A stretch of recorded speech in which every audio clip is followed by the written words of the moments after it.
Welcome back again, guys.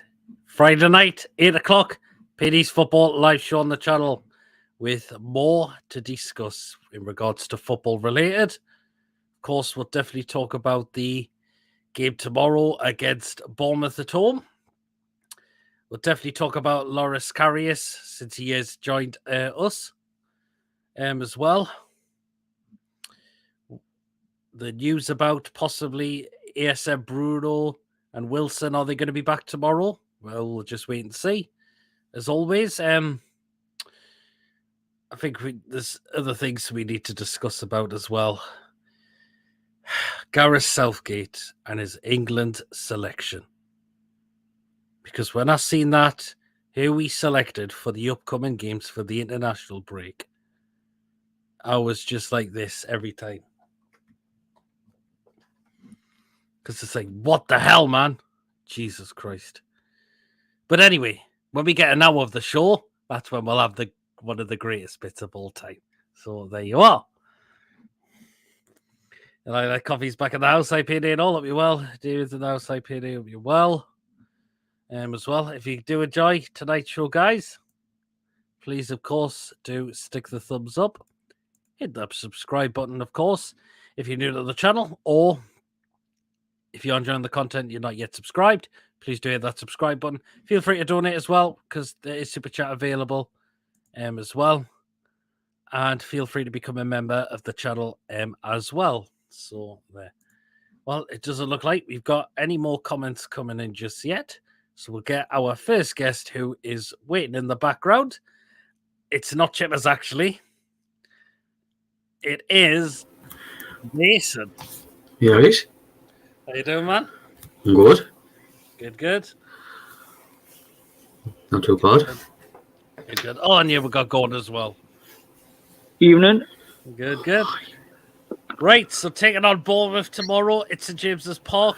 Do we get back to winning ways again? Hopefully.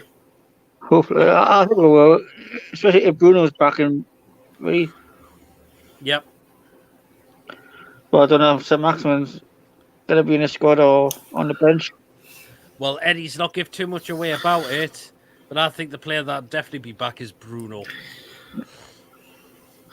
Which is good. That's why that extra break give it a chance. Yep, absolutely. If ASM is not fit, do you want to see Elliot Anderson start on that left-hand side tomorrow? Definitely. Yes. He's got to start. He's got to be better than Murphy, Peter. I don't want to see Murphy come on in the game. Why hopefully we'll get rid of him in January. He's got to go in January by my eyes. I mean, I think I'd take Fraser out as well. I haven't seen him live in person, so I don't know how good he is from the start or what he's. I think you want to give Anderson a chance and see how he does. I It's think his opportunity now in this Premier League. Exactly. He deserves a chance, Peter, from the start. He does, yeah, absolutely. Just another one. What do you think of ASM getting goal of the month? Wow, I thought it could have been Fabian Schär. I thought that one was a more quality goal than ASM's, I've got to admit. Well, what against Forest? Yep.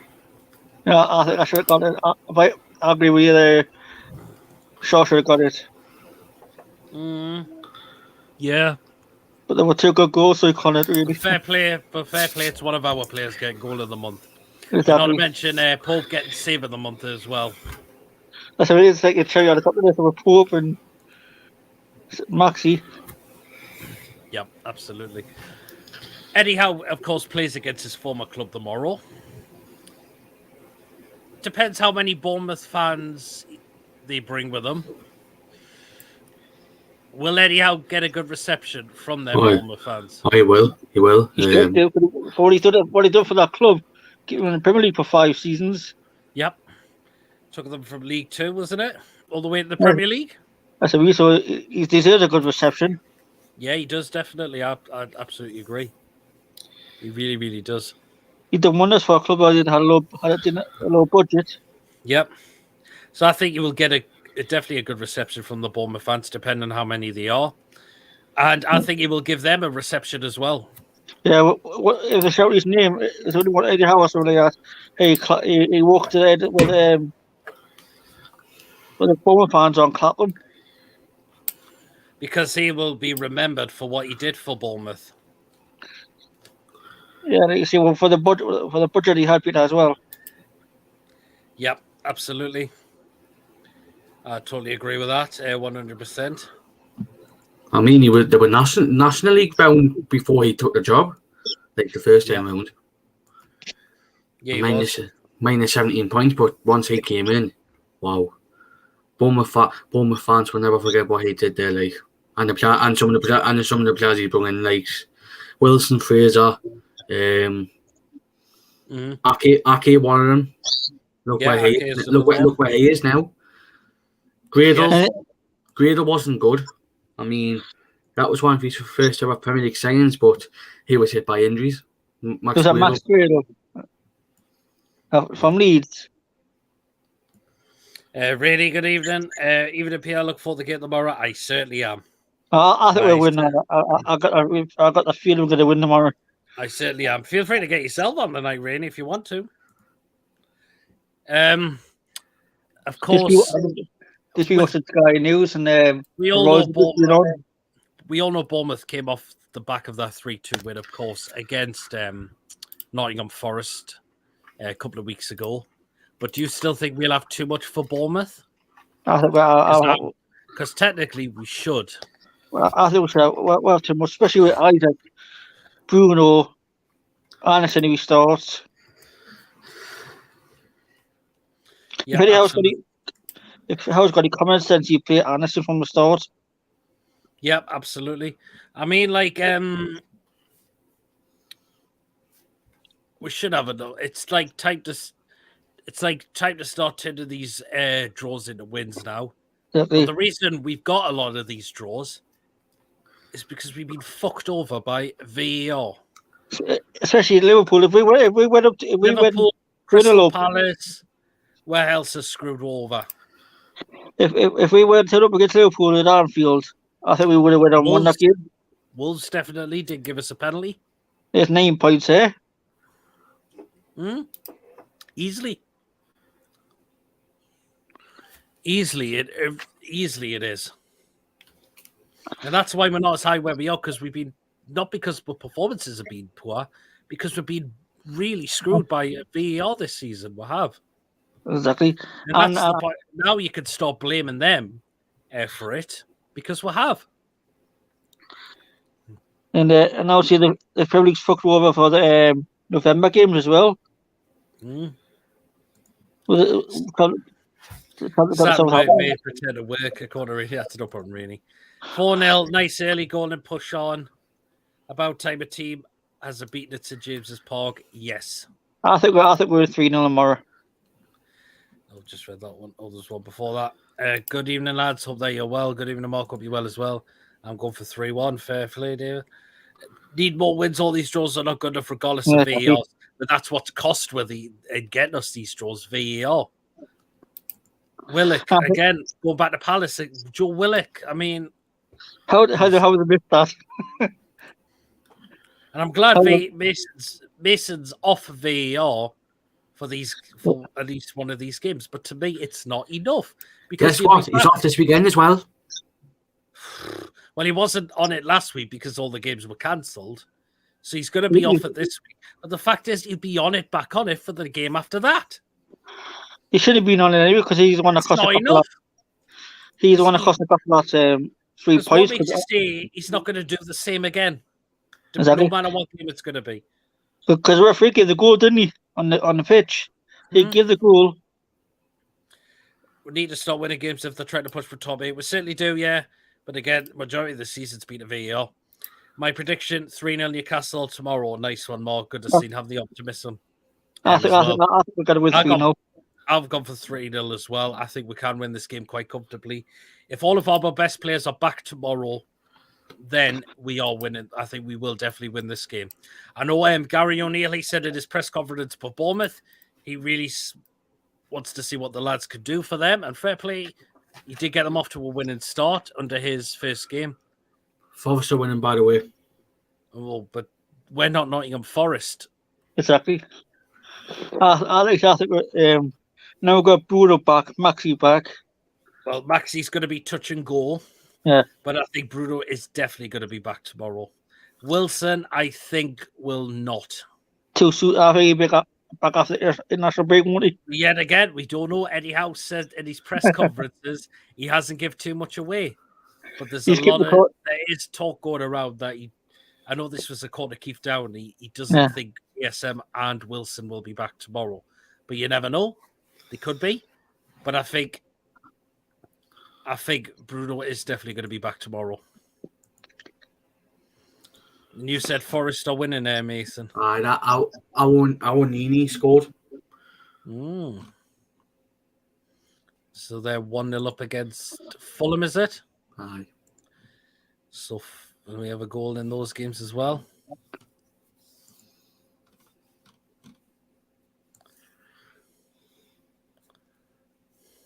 And then before the game, the night they played the national anthem. Yep, I'm liking that. I cannot wait to see that. I think that's a good idea. The players are going to be out a lot earlier this time. And like I said, we watched the Sky News before the Royals came on for like whole video next to them on their body for like 15 minutes. So yep. So that's it. Yep. It was Forest do have the lead as well. Of course, minute silence before the game as well in respect to our Her Majesty the Queen. Then on 70 minutes, they're going to do clap. Yes, brilliant. I like the idea. But soon as it's a 70-minute more, people are going to start clapping. Which I'm going to get into this comment. Yeah, did you hear what the Celtics fans did? Absolutely. Should be ashamed. No, what did they do? I didn't see it. There was signs up. I forgot what a lot of them said. But it was just disrespectful towards Her Majesty. That's like funny, the bunch of cunts. Absolutely, yeah. They're probably just a majority, majority idiots. I think it's disgusting what they did. Exactly. Absolutely disgusting. No matter what you believe in, but don't do it in games like. But just don't do it. Especially to the Queen, man. What she's done for this country for 70 years. Absolutely, yeah. This is what they said. Michael Fagan, sorry for your loss. And then they've got a black and white banner saying "fuck the crown." Yeah, that's it. They won that because of Catholic and the Queen's a bloody Protestant. Well, doesn't matter what you follow, but just don't do it in games like this. No chance you don't do that. What channel is Forest v Fulham on? Is it on Sky? No, it's not on Sky, no. The other game must be on Sky then. Villa and Southampton's on Sky. That one's on Sky then. They need points to deduction a quarter coffee. I don't think that's a bad idea. Exactly. They're getting done for it anyways. They're getting done for it. Hopefully get lose points. They're getting done for it and Rangers are getting done because Rangers are getting done because UEFA said you're not allowed to play the national anthem, and they did, and they're getting done for it. I mean, that's shit. Exactly. Respect the Rangers for what they did.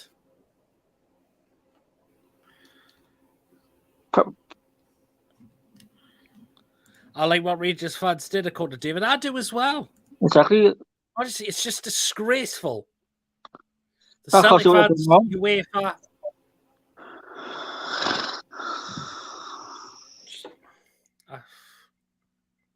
I don't know what Rangers done wrong. They just played the national anthem for the Queen. Well, Joe Linton says done for what? Well, Rangers have been done for playing the national anthem in respect to Her Majesty, which I don't get why, because they're paying the respects towards the Queen. But Celtic fans, they have banners that say, like, fuck the crown. Oh, I forgot who it was. It says, rest in peace. It's just disgusting. It's just absolutely disgusting. Unfortunately, you got people like that, though. That's the Well, problem. Yep, that's it. But it looks like Mason's lost connection by the looks of it. He'll be back in soon. Yeah, like I say, Raiders. I don't get why UEFA do what do that to Raiders for. Oh, no, Just he's for back. respect to their queen. Yeah, that's it. There he is, Mason. Do you have connection problems there, Mason? Aye. That's. I don't know what happened there. But again, go back to it's disgraceful what UEFA are doing to Rangers, and it's disgusting what the Celtic fans did. I mean, was it Liverpool booing the national anthem as well? Yep. Yeah. Just fuck off. Just fuck right off. It's just ridiculous, right? Isn't it? These teams and I think Celtic should get kicked out. that will happen. Scottish League. Celtic should be charged on what they did, and shame on them, absolutely. If we I think don't that- win I- Bournemouth by the year of next season, well, we'll see. We'll see. I think should lose 3-point deduction. Why not? It's not a bad idea. The punishment for that.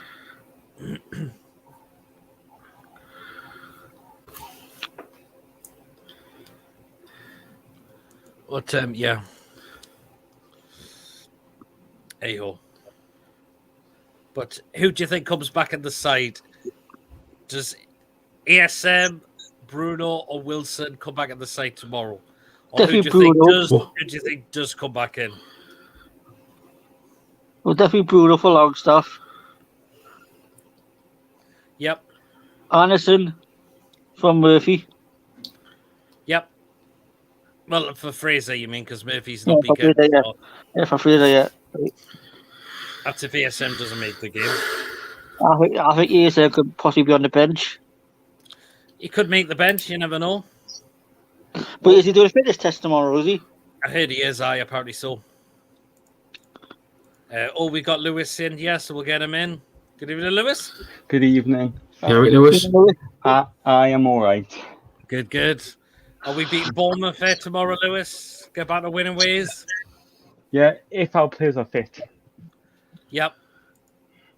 But I'm jumping with score prediction now. If our players are fit, I think we could win about 5 or 6.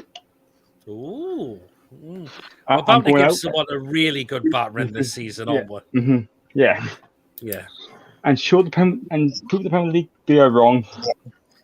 David says keep Isak in the squad. No doubt he'll play tomorrow. No doubt about that. Definitely. So I think he scored more Isaac. yeah. But what do you make, Lewis? Who do you think comes back in? Does Bruno come back in? Yeah. Do you think ASM's going to make the game? Do you think Wilson's going to make the game or not? I don't think Wilson is. I think given the extra week off, getting back. Yeah, I think if Maximin is fit, just put him on the bench first because we don't get him injured. If Bruno's fit, play Bruno. And just keep. If I don't, of course, he wants to be fit ready. I think he'll be back after the national break. Yeah. Joe Linton, nice try there. So I'm not falling for that. What's he said?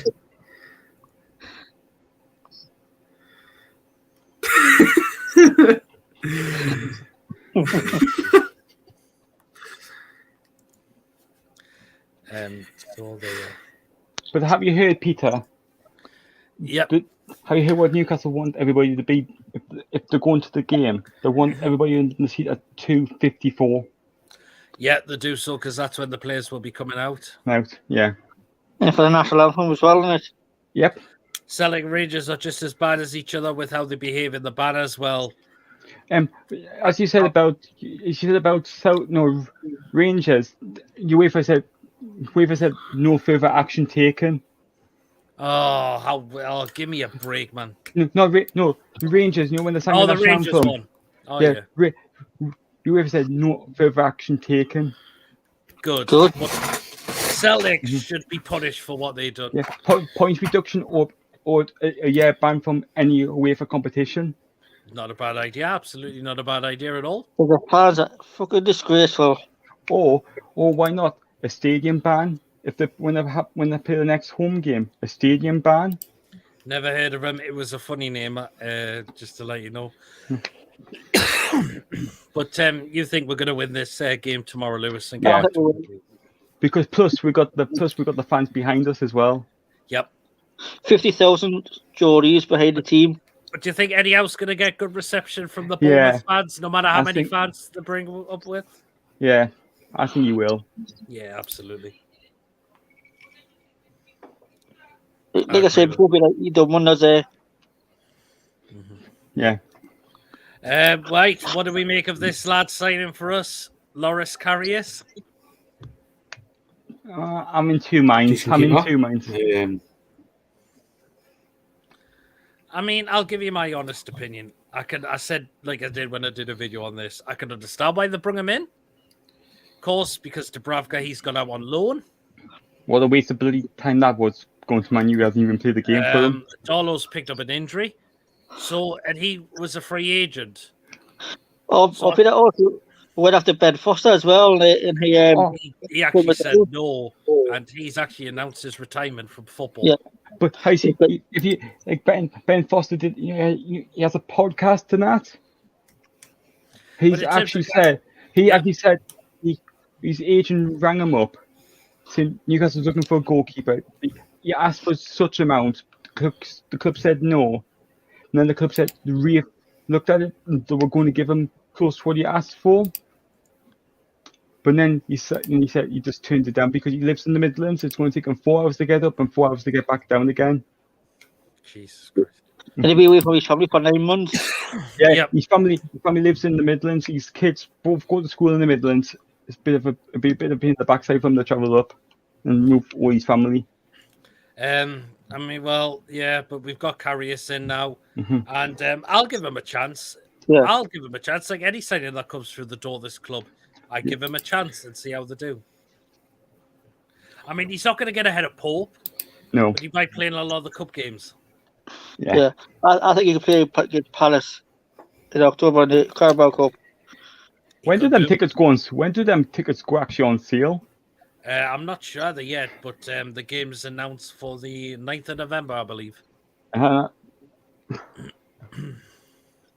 we've got like the 6th of November, Southampton, 9th, Crystal Palace, 12th, Chelsea.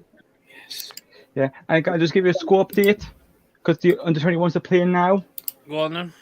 2-0 Newcastle. Joshua Scott scored both. Oh, nice one. So good. I got this. See, I just got the pop them up and it tells you. Good. That's good for the under-23s. It's actually on 21s now. It's changed its name. Rangers are singing again tomorrow. Fair play to them. Fair play to them singing the national anthem tomorrow.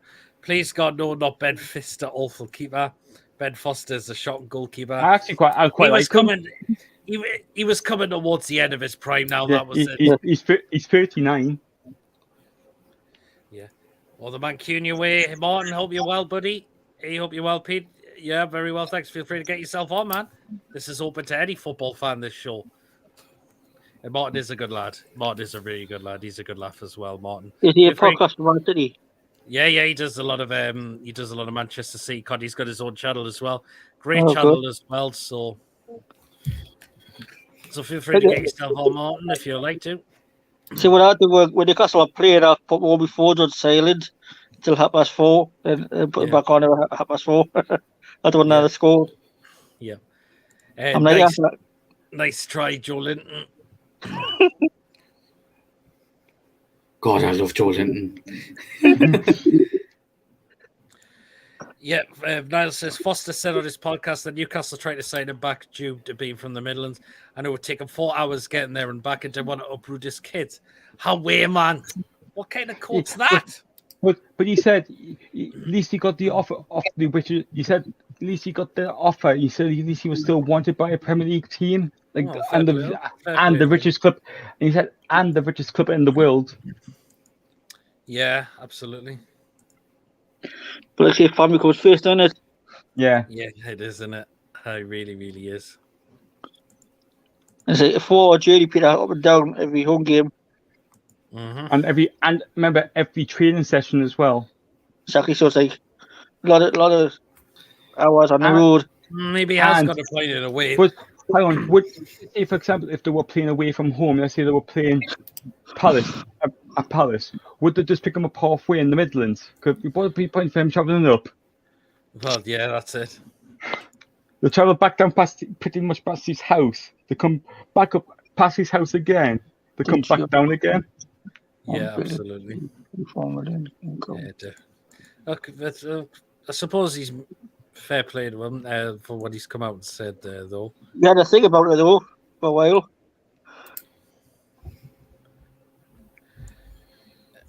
Forrest isn't a lot. Think about all the Man U fans from London.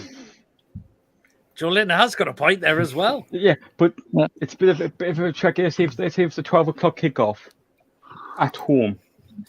Martin says, would love to, but I'm out at the minute. Next time, definitely. Thanks for the offer. That's no problem here, Martin. No problem. I hope you have a good time out. Remember, as I was saying, if it's 4 hours, this is a 12 o'clock kickoff. The players have to be there 2 hours before kickoff. It takes them 4 hours. You begin up about 5 o'clock in the morning to go up and play on the bench. I know players will travel the night before and stay overnight. But where will you stay?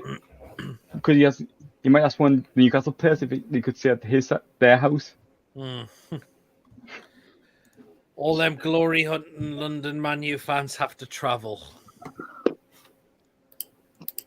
No offense, but remember, there's some Newcastle fans travel from Australia and New Zealand to see us play. Yeah. Well, that's it.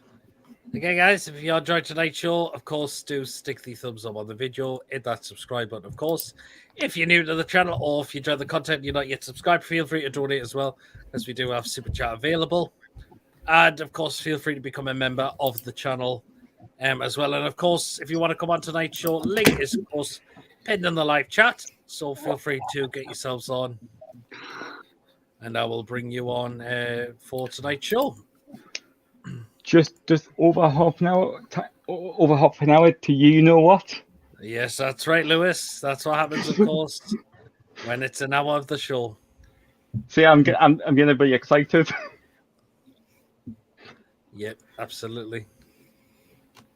I know you would be, Lewis, because you know what you like for pics. Yeah, I actually seen some pics on that website, on that Facebook website.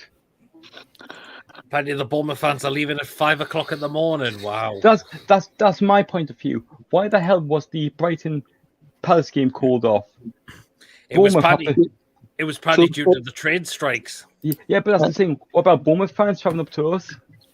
Well, it depends. I don't think the train strikes are now happening this weekend. Yeah, but we moved to October. Yeah, but that's the thing. Why is the Palace game still called off then? Doesn't make sense. Because I don't know. Exactly. I understand the Chelsea game could be called off because what's happening in London at the moment. So yeah, but have you heard what happened in London at 5 o'clock this morning? What? 2 police officers got stabbed and one's in critical condition. Oh Jesus! Julian says Sinclair sandwich, Ben Foster, Man United fans. Oh Jesus! Oh, good God Almighty! But fair dues to David Beckham as well, because do you see what he did as well? Yeah, I mean, what? Again, go back to Karius. What do you think he's going to bring to this side? Experience. Champions League experience. Yep, absolutely. Oh, we got Lawrence in. Good evening, Lawrence. Hey guys. Hey lads. Evening. All right. Are we going to beat Bournemouth tomorrow, Lawrence? Yeah, 2-1 is my prediction. I'll go for 3-0. I've gone big, haven't I? Well, Martin's made a good point. It's a derby, and we'll need more police. Oh yeah, I forgot about that. Yes, good point there. Martin says Karius, a former Blue. Ooh. He is. Oh Jesus. Yes, he actually is. Oh, I didn't know. Yeah, he is actually a former Blue. So Martin can tell all us about what he's going to bring to our side. Yeah, come on, bring it in. Lawrence, what do you think Carries is going to bring to our side? I just think backup goalkeeper for well, potentially until the end of the season at the latest. But Yep. I mean, I'll still go up against Crystal Palace, but I don't mind if Carries plays in say the fourth round, say we beat Crystal Palace. Yep. I totally agree. So, but he's not going to get ahead of Pope, is he? No chance. No. No, I can't see him getting ahead of Pope as No. well. Never gonna happen.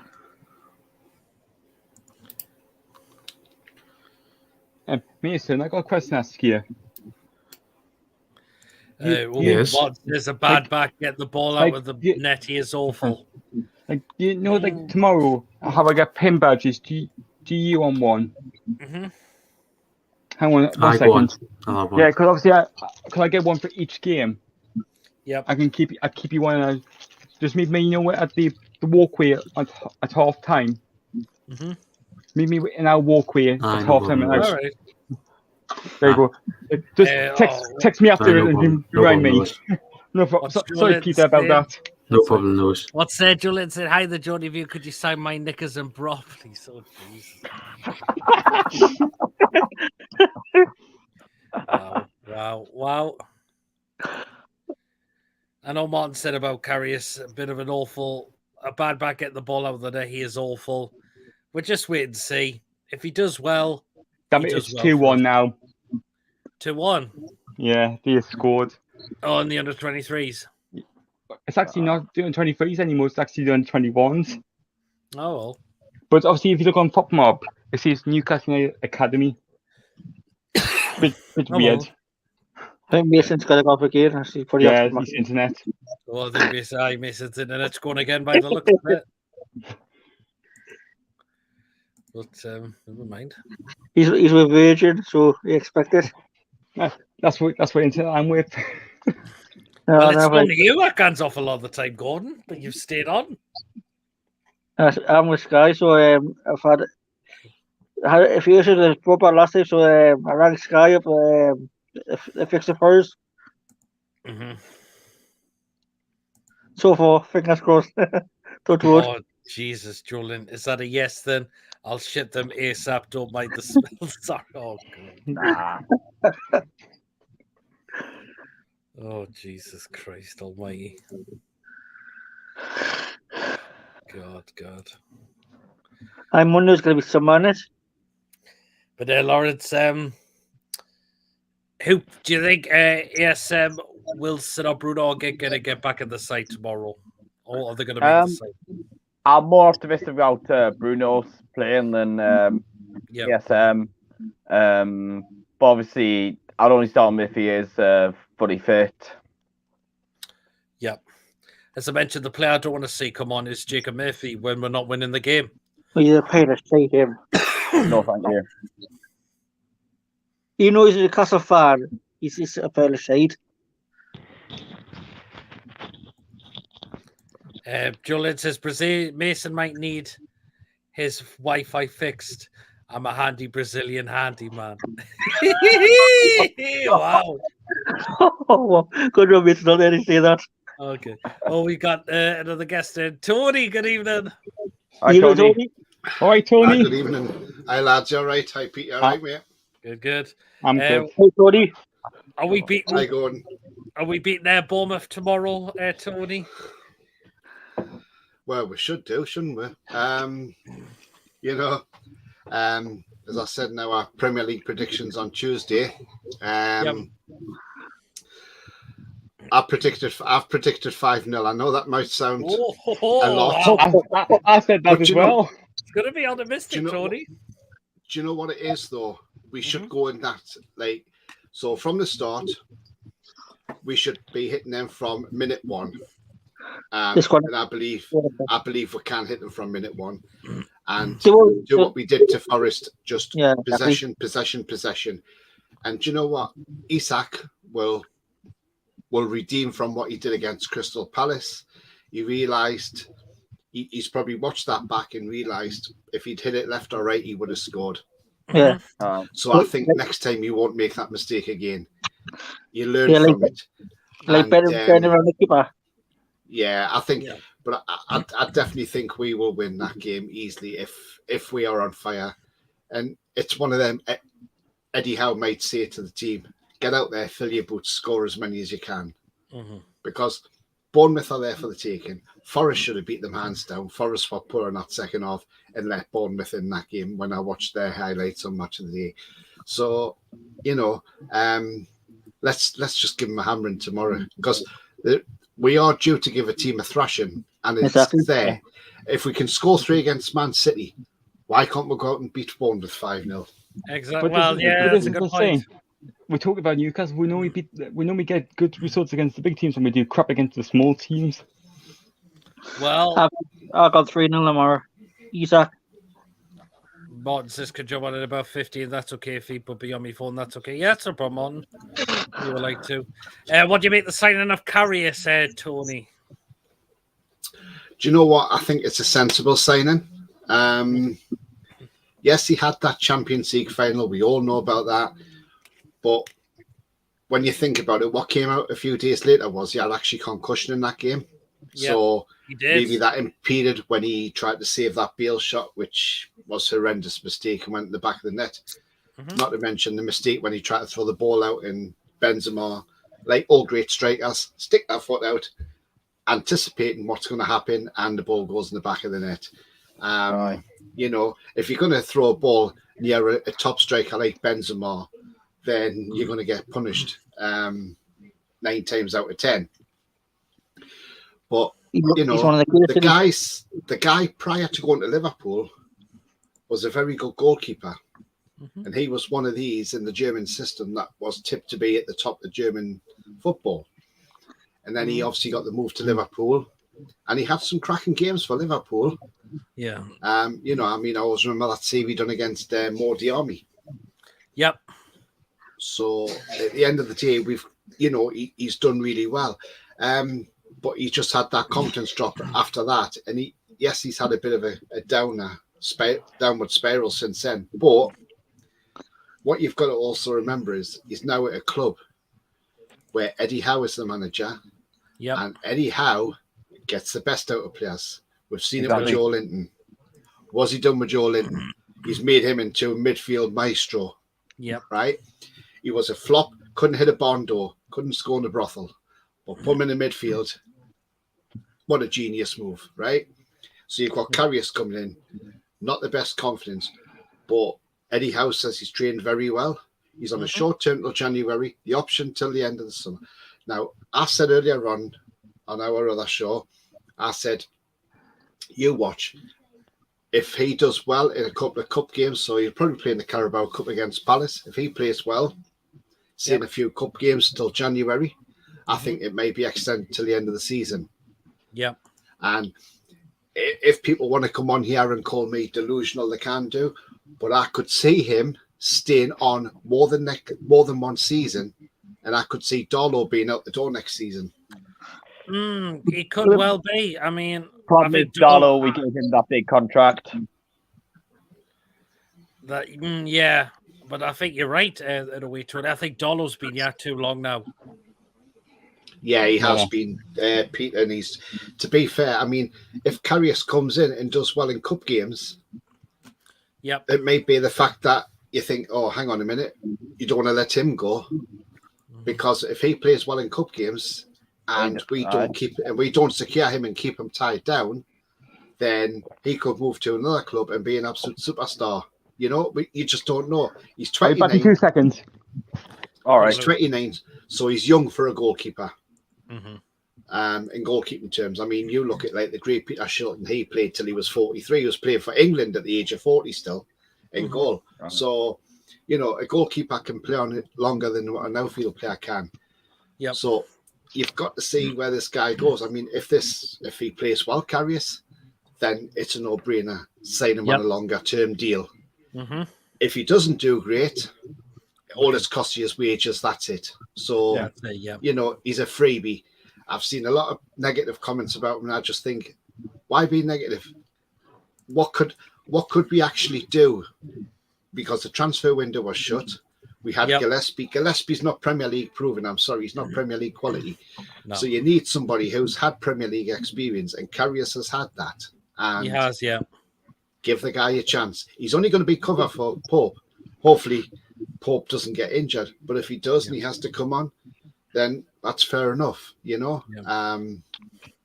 Joe Linton says, give the guy a chance. Oh, that's it. Is Lewis having a party caught to Joe Linton? And apparently I've changed my shirt. And apparently it's 1-0 to Villa.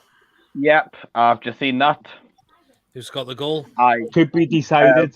Ramsey. Jacob Ramsey, yes. Also, with Gillespie, from what I heard, he really struggled in the 23s game against Southampton at the end of last season. Goals he had put past him. He was awful. Was it like a 15 or 16-year-old lad from Southampton? I think we were linked with him. Goals past him. But yeah, I remember Shark. He was at that game. He was not happy with his performance. Yeah. Well, we've had this news back that this man could be back sooner than we expected. John Joe Shelby. Yeah. You know what? We could have done with him the last few games while Bruno's been out. Yeah. In a way, yes, I agree. Do you think? Kaz, see my point. Like when he comes back, let him have a couple of games with the under-21s, just getting back into fitness, and then come back. Not a bad idea. Do you think because he has done it a couple of times? Do you think Shelby's been a bit of a miss, Tony? Well, you could probably say while Bruno's been out, maybe we could have done with that little bit extra in midfield. As I said to you when I was up at the Palace game, Pete, what we missed that game, we missed a Maddison in that midfield in that game. If we'd had a Maddison in that midfield, we would have won that game comfortably against Palace without a shadow of a doubt. But we couldn't get him over the line, unfortunately, because of obviously Leicester didn't want him to go. But I think he might do it in January. I think we'll get. But the point that I've said about this is as well, when it comes to January, Maddison's got 18 months left on his deal. Now, he's not going to be worth 50 million in January. In my eyes, I would say probably 35 million at a push. Because then by the time it gets to summer, he's only going to have 12 months left. Now, there's a rumour that we're putting in a £17 million bid in for Tielemans for January because he'll only have 6 months left. Now, if that's the case, I think that's a bargain. And he apparently he would be open to the move over Arsenal. And if we can pip Arsenal again to another player, I think they're going to start getting mighty pissed with us, aren't they? David said apparently the Villa's goals go to VAR, but he's just commented and says the goal is given. I did see that comment. It went a ball before and it's given. So Villa have the lead and Forest are winning as well. So our under 21 stroke on 23 is still winning 2-1, and it's just going into the 87th minute. Tony, do you see either Bruno, ASM, or Wilson coming back tomorrow? Right. So I'll put my take on what I think will happen tomorrow. So I look at Wilson. I'll go with Callum Wilson first.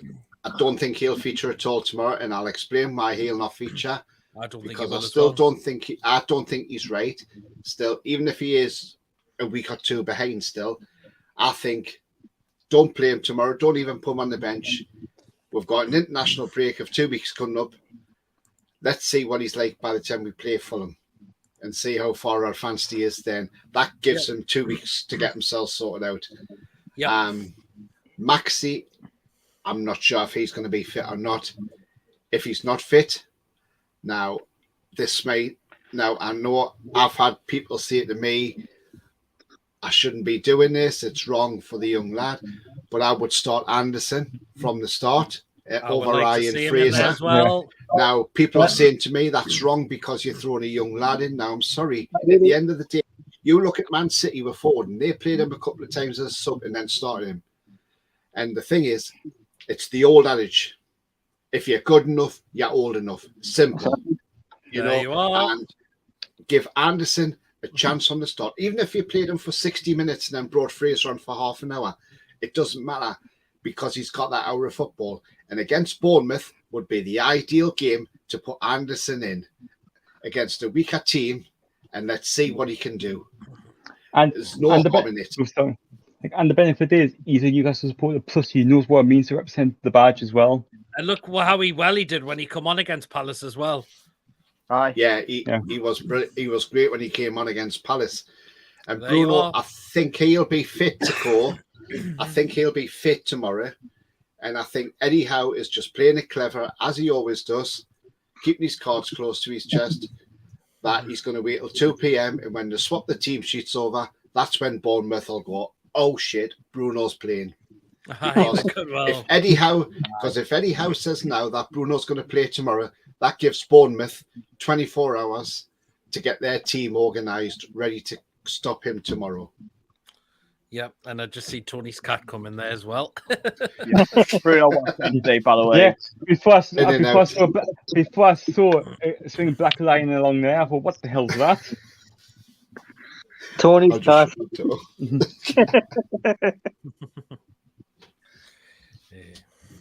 I see that. That's a little back. They got scared about. What was that? It was Tony's cat that came in through the window, didn't it? So there you are. But we've been linked with a player. Now, it's probably a player that nobody's probably heard of. I mean, I hadn't. To be honest with you, I haven't heard of this player. Apparently, Brentford bid 21 million for him in the summer and was knocked back. Arsenal's looked at him as well. I'll just share it on screen with some stats so you can have a look. No problem for yourselves. Okay. Sorry about that. I heard music in the background. I wanted to clip window just for copyright. I've heard about this as well. Yeah, so he's called Mikhailo Mudryk. Yeah, Mudryk. So this guy, left winger. So obviously I know we've got St. Maximum, but he's 21, Ukrainian, 5'9", and Champions League so far he's played against Leipzig, where he got an 8 out of 10, and he got a 7 out of 10 against Celtic. He's in the Champions League. He's played 2 games, started 2, scored 2 goals and 2 assists. Now that's in the Champions League. For a 21-year-old, that isn't bad at all. That is, he's not a bad player. And on his passes as well, I mean, his accuracy in long balls was 100%. And he's passing per game's 81% accuracy. Interesting, and if he's 21 now, what's he going to be like in 4, 5, 6 years' time? This lad just looks the real deal. I don't know a lot about him, but I've looked at his stats, and he's a baller, that's for sure. And under Eddie Howe, he could get better and better. The saying Donetsk actually values him at around £40 million, which is expensive. But, who knows? I mean, he could come into the Premier League. He'll do what he done to Bruno. He'll sit him on the bench, let him watch, get used to the pace of the game. Yep. And then slowly introduce him. He could do, Whether he be successful, I don't know. But then I know we've got Elliot Anderson who can play left wing, so it's going to be a bit of like, are we bringing him in to replace Anderson, or are we bringing him in just for extra competition? But I'm not sure what any of you think about it. It's interesting, isn't it? Yeah. So well, and I mean, if you look at the Premier League that he's played in.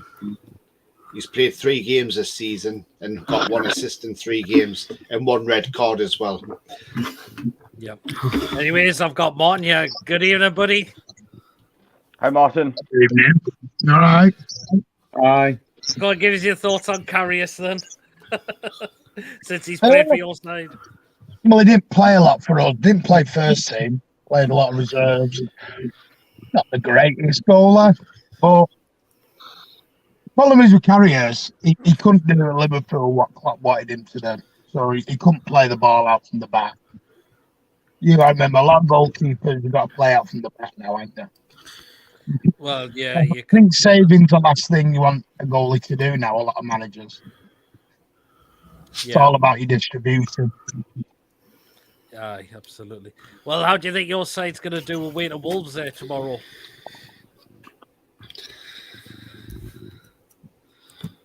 Personally, I think we'll win about 4 or 5-1. That's interesting. I think you can. I remember you did at the end of last season. I think he'll rotate the team. Obviously, Wednesday night we went a bit more lethargic, a bit more slow midfield. But I think he'll change it all this week. I think Alvarez will come in, Phillips will come in, Foden will be back, and obviously you've got the goal scoring machine up top who just can't stop scoring. Yeah, can I ask one question? Go ahead, Lewis. The Haaland goal last night. Was it last night or the night before? Wednesday. Well, but he was a high foot. What's the difference between that high foot and that one against Brighton? Well, you got to remember he's 6'3", 6'4", so everything's a high foot for him. But there's a picture when he's like right in the air, the foot like that. Like ours was just like nowhere near the head of the player, and the referee blew the whistle before he even got control of it. I mean, I don't know, that down to the referees, but I mean, personally, I don't think it was an high foot. He was going for the ball. The defender was going for the ball, and it was a great finish. Pep called him like Johan Cruyff. Yeah, I do understand that, but you know what I'm saying? The point of view is no consistency really anywhere in the leagues or the Champions League. No, there's not, and I thought the ref did very well on Wednesday night in our game. Well, he was very consistent. I thought Stones scored a cracker as well. Aye. You know, well, John Stones has been watching Binny Company. That's why I did that. I mean, saying that, I don't think the goalkeeper put himself in a lot of glory. Let's put it that way. Mm-hmm. Jesus, that's my goalie doing that. I'm asking questions. But I don't think the referees have covered themselves in glory all season. No. I really don't. At the moment, VAR is now reffing the games. VAR was brought in to not... The idea of VAR was not to overrule the referees. It was meant to be a clear and obvious error. Mm-hmm. And what's happening now is they're not clear and obvious. They're now like coming into opinions, and the VAR referees now reffing the game a lot. I mean, everyone now knows if the ref goes to the monitor, it's going to be overruled. I would just love a referee to actually say, no, I'm sticking with my decision. Exactly. Mm-hmm. Michael, all about it. Happening in our last game against Palace. But the problem is it's give and take, innit? Like I had this thing with Pete, and me and Pete disagreed on the Trippier red. So it sort of swings and roundabouts. You know, every club will get some, and they'll get some against them. I suppose it's just the way it goes. But my biggest concern at the minute is let the refs ref. Yeah, we're the only country not using VAR correctly. Everyone else is using VAR in the correct way. And this is why none of our refs are going to World Cups or Euros, because they're just not being consistent. They're letting other people ref the game for them.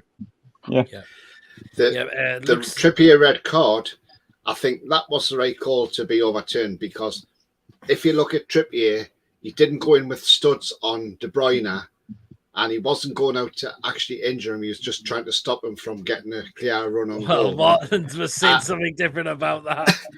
But hey, I mean, at the end of the day, it depends what you say. But then you see Van Dijk against Everton, where that was a red card, and he got no punishment. So you know, the Van Dijk one was a red. That was worse than what Trippier's was on De Bruyne. Well, it's like I said to Pete, does a player have to be injured to get a red now? Yeah. Doesn't say in the rules, if you go to the actual FA rulebook, it says nowhere about injuring. You can be done for intent. And my issue with the Trippier one was it was knee height. And that's not a natural position to tackle at. You don't tackle at knee height. And that was my issue with the Trippier one was because I mean I've coached as many people have, and nowhere do you do when you do your coaching badge do they say tackle at knee height. That isn't within the rules of the game. So I suppose, and I always look at an opposite. I always look at the player as well, and De Bruyne doesn't normally react like that. De Bruyne was very angry about that because I don't think it was, oh, you've not got me, you've not injured me. I think it was more, if you'd have caught me full out, I could have been in a lot of trouble here. And I think we've forgotten his intent as well. You can, it's like penalties. Everyone thinks it's got to be a foul and a penalty. You can be done for intent. It's just whether the referee wants to interpret that rule. Yeah, that's it. And like my point of view is like if it's not a red card to the player, but the opposition make the referee decide a red card, there should be punishment to the other team as well, because the over to the referee. You see, argue and shout at the referee, and there should be some punishment as well. Because in rugby, the players know to respect the referee. In football, there's no respect to the referees. Like, there's no respect at all, referee. Why not mic the referees up? Then the players will know whatever they say will be broadcasted around the world. Well, the problem with VAR is, and I discussed this with Pete the last time when we done, I think, the match review from the Palace game. Yep. The problem with VAR is the referee needs to see every angle that he can possibly see. Now, they have a lot of angles in the VAR room. Now, apparently, it's down to the referee in the VAR which angle he wants the referee to look at. Now, on this occasion, the Palace game, Lee Mason decided to show him the behind angle. So that way, it threw the doubt into Michael Salisbury, who's only had 7 games as a Premier League manager. It threw doubt in his mind, where you've got Lee Mason, who's refereed for 16 years in the Premier League and still can't get a decision right.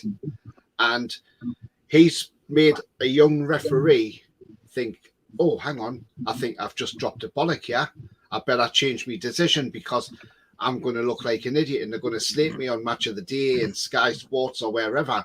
Mm-hmm. And he's just been put into into that zone.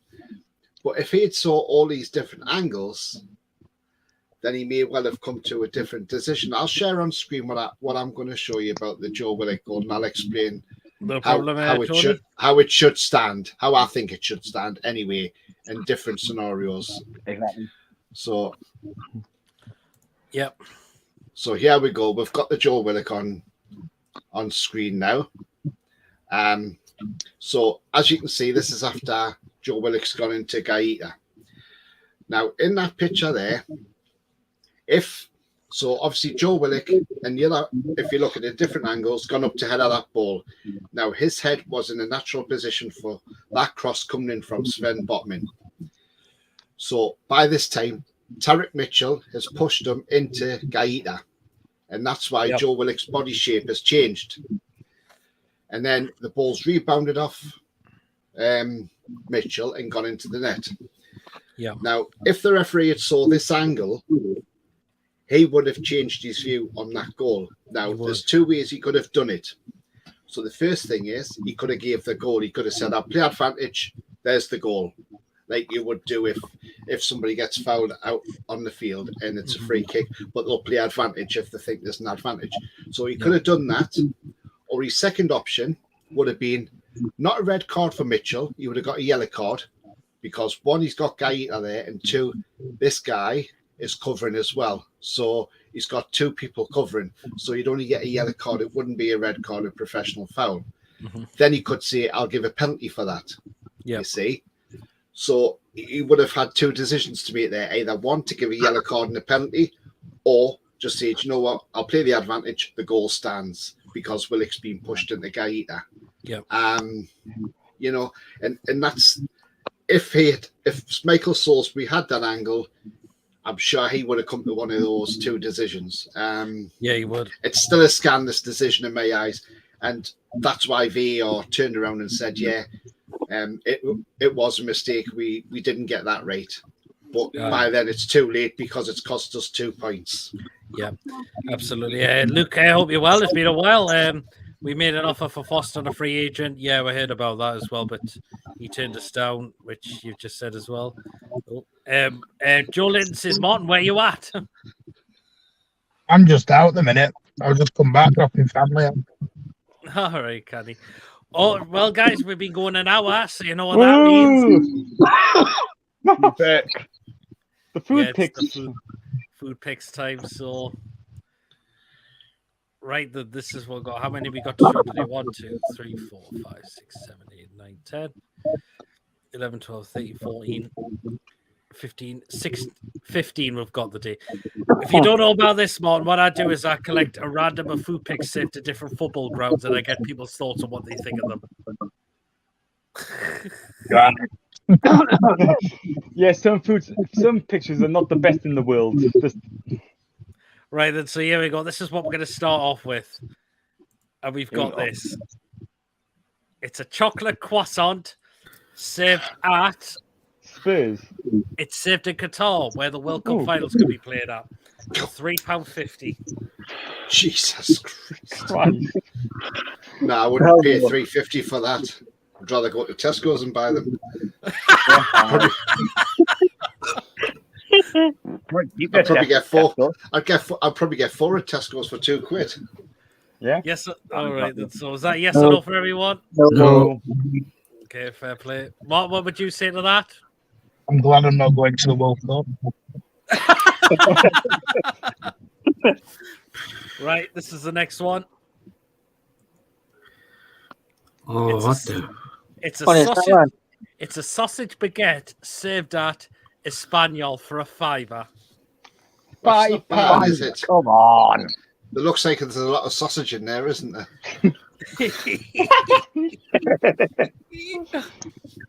It looks quite, no offense, it looks quite meaty. Yeah. Looks like it's come out of some end. Tell you that. Oh! What was that, Martin? Looks like someone's chucked up in here. Exactly. Yes or no? No. Okay, right. Next one. Oh, what is that? What the hell? Chicken and curry and chips served at Barrow Town for a £5. Nah. No, that doesn't look right, does it? They look appetizing. I thought you were going to say that was served at Scumberland. Because it wouldn't surprise me. Looks I don't like even know what that is. That's just awful. It's chicken curry and chips served at Barrow Town. They can stay at Barrow Town. Fair play. Right, next one. A cheese pretzel and a Krakauer sausage at Dusseldorf. No. £7.50. It's a big sausage, isn't it? Yeah. No. If you know. No. Love to know where they come up with the prices. Yeah, I think some do charge an arm and a leg, don't they? Yeah. So that was... Are you all right? Yep. This is the next one. I mean, This is called pork ramen in a chicken broth, served at Yokohama in Japan. I was going to say it's got to be somewhere like Japan or China. The Asian countries. I mean, what happened to just pies? What happened to pies at football ground? I'm totally lost. Yeah, we serve pies and it's called a magpie pie. Meat and potato. Yeah, it's just mince beef. Mince beef, isn't it? Yeah. Yes or no? No, not for me. Okay, right. Next one, Martin, and you need to explain. Do they serve this at Man City? It's called the Soul. It's got pastrami, pickle, onion, had mustard grilled cheese at Man City, and it cost £7 for that. Jesus. Yeah, it's a company called King Soul Cheese, which is All right. outside the ground, and it does all cheese toasties basically, but all fancy ones. Right. That actually looks quite nice, actually. They're actually not that bad. They're just extortionate in but price. £7. I mean, then again, that's Premier League going for you. Yeah, okay, I go. Hey, listen, we've got to pay for Haaland's wages somehow, you know. Well, yeah. Aye. Yep. Okay, yes or no? No. Maybe. No. I'm in two See, minds. I'm going to say yeah because you know You I won think one quite when you yeah. saved on your ground. Now, this is the next one. I think this is Man City as well. Bacon Oh fries. yeah, there's City. I can tell by the box where you buy your programs from. You set me up here, Pete, or something. I just found them. Of course you did. See, the food at City is good. It's just the price. It's the pricing that's wrong. I mean, it doesn't say. It didn't tell me how much those would cost to get How them. much? Do you know how much they are? It They're didn't say about the £6. price. I mean, they don't look too bad, I've got to admit. The thing is, I I'm mean, gonna just say, none of these are in the ground. They're all outside the ground. Or eating cheesy pips. Yeah, none of them are in the ground. They're all outside at City Square. That's why. Aye. I would have it. Fair play, yeah. Pete. I'll give it a go. Pete. Yeah. I don't know if anybody's seen this, but just a few minutes ago, War Flags has put a statement out. What was it said? The following statement reads: in order not to distract from the tribute from NUFC and the Premier League to Her Majesty Queen Elizabeth II, we have made the decision to remove all our flags for tomorrow's game. But rest assured, we will be back for Brentford, which will mark 1 year on from our takeover. Thank you. Oh my! Fair play to them. Okay then. Yeah, that's fair enough, John. Pete, sorry, that's fair enough. Yeah. Yeah. Can I say what I thought they were going to do? I thought they were going to do like a tribute for the Queen. Yes, sir. I thought they were going to do something what they did the other night, just something like that. I think they're doing the right thing as a mark of respect. Yeah. Yeah. I can say both ways as well. Yeah, right. Next food pick we've got is that one. What the? Yeah. The big sausage at Slavia Prague. It is, isn't it? That's one big sausage. I would have it without that one. Yes or no? Barbie in summer. No. I would have it without the sauce. Yes. Oh. Yeah. Right. Next one. Buffalo wings at New England Revolution. Yeah. I bet they're expensive. £17. Wow. What? No. I'm not paying £70. But can I say a little thing about New England Revolution? It's also an NFL. It's also an NFL. Sorry about this. It's also an NFL ground as well.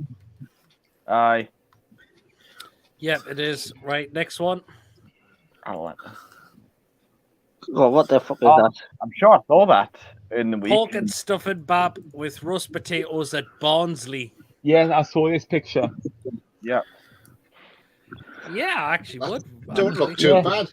It's actually expensive, Pete. How much is that, Pete? That would cost £5. That's not too bad. Look. Yeah, I'll give it a go. So I think. Yeah. You probably like burnt potatoes. Next one. Now, this is lazy what they've done here. Oh dear! Come on, man. Oh, I've seen this one. Let me guess. Is that at United's ground? No, it's not United's ground, Martin. It normally is because they do everything half-assed over there. No. It's cheesy nachos that they saved at Blackburn.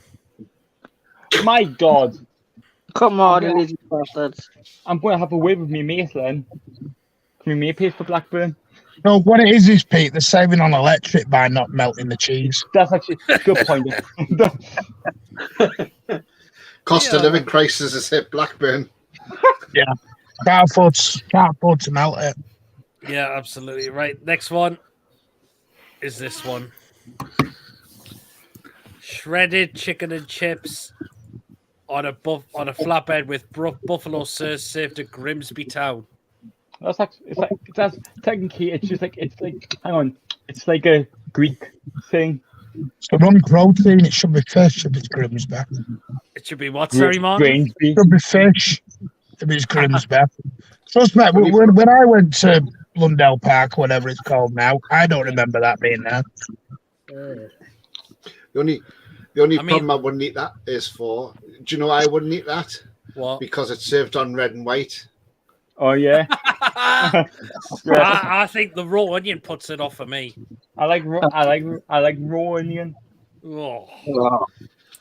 Especially red onion. I won't eat off anything red and white or anything like that. Right, next one. Now this looks. Oh dear me! Come on, man. Not a flatbird. Cheeseburger at Millwall for $5. I don't know.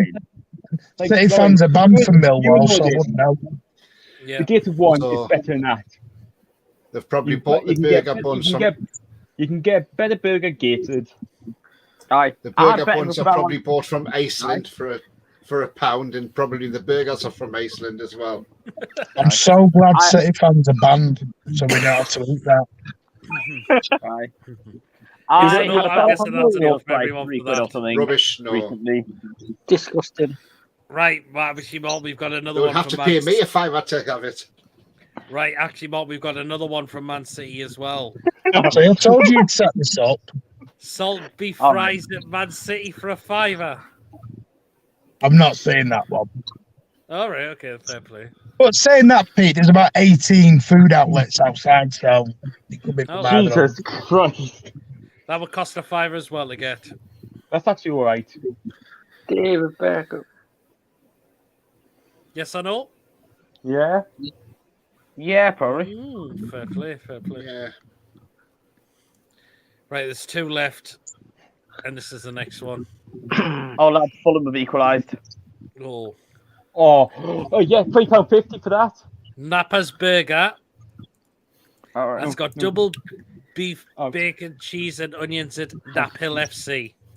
But I know that's for £3.50, but I saw another one similar to that. Yes, I would have that it. one. I would have it. It looks. Them burgers look absolutely $3.50 as well. juicy.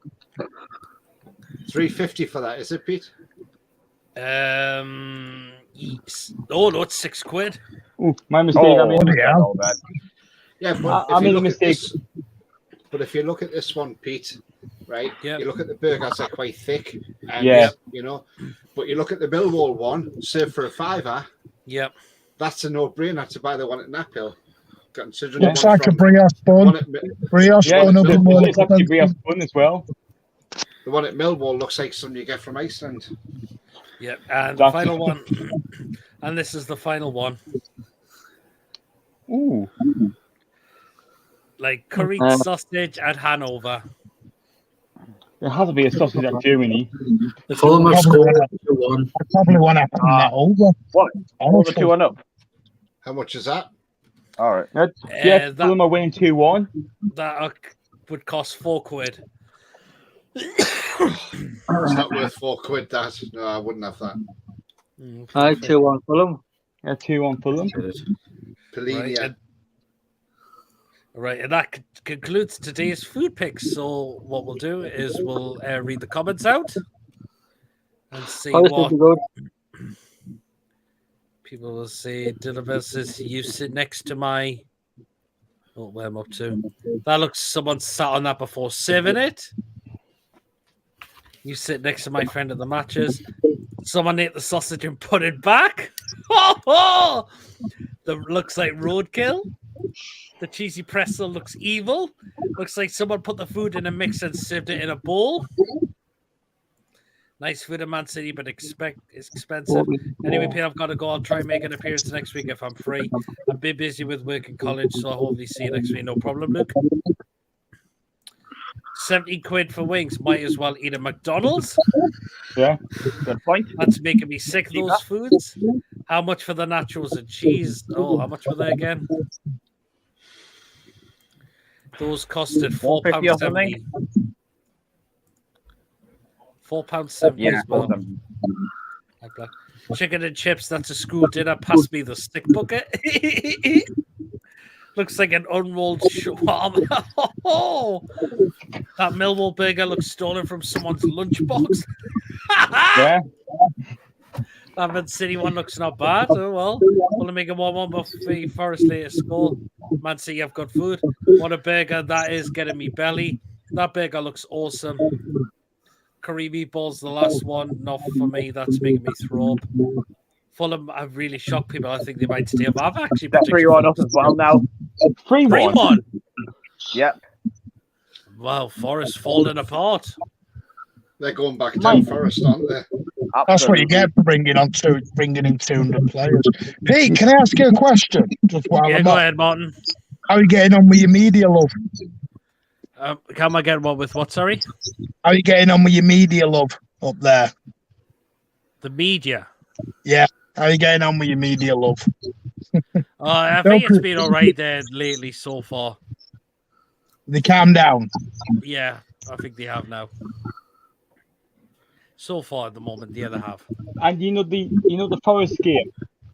Yep. Guess who's the referee is? Who? The Aussie. Garrett Garrett. Yeah.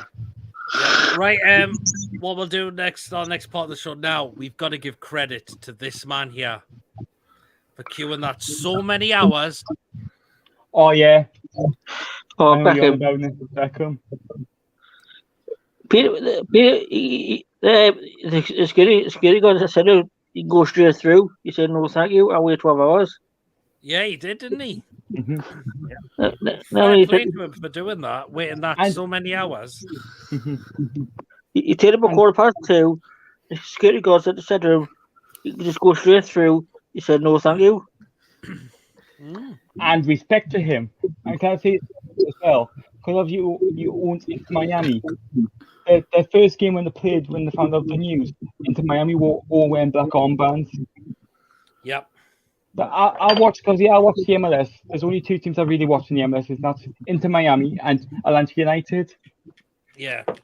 Like obviously watch like Inter Miami because obviously with Beckham, and obviously watch Atlanta United to keep how they are doing without Miguel, and obviously keep an eye on Joseph Martinez.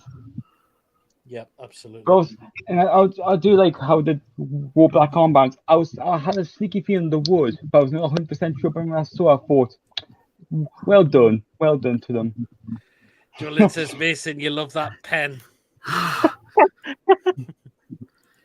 But yeah, massive credit to David Beckham for queuing that many hours. And 12 hours, from 3:15 in the morning till 3:15. So you're just making me give a United credit here, United Pete. No, like just move away from football and that. He obviously got priority to jump the queue. He said no. Yeah. Right. Actually, before Tony, what do you make of the? I said this earlier in the show. The banners from Celtic fans, absolutely disgusting. Yes, Pete. Sorry. Yeah, I said the other night, I just absolutely condemned it. It was disgusting. I mean, you know, the F the crown, absolutely disgraceful. And to say, you know, sorry for your loss, Michael Fagan, absolutely disgraceful. You know, again, like the Liverpool fans were the other night as well. The referee. They were booing the national anthem, weren't they? Yeah. The referee having to say after halfway through the minute silence, I'm stopping it now because they just kept shouting over the top. The only team one team that's come out with credit is Rangers. What a fantastic display in the stand with the Union Jack in the silhouette of the Queen in the middle. And the fact that they all sang they'd done the minute silence without one sound. You couldn't even hear a pin drop. and also they sang the national anthem, which, by the way, UEFA have turned around and said Rangers have no right to sing the national anthem because we told them no anthem's allowed. So you're going to go in there and tell a stadium full of fans that they can't sing the national anthem? I'm sorry, UEFA, you've totally lost touch. And as I said the other day, UEFA are a disgrace because although they don't want their anthem played because they said out of respect, but they wouldn't let us have ours because they're saying it's politics brought into sport. Well, I'm sorry. At this time, that Queen has served our country for 70 years, the longest serving monarch ever. It's going to be a long time before there's another Queen in this country now.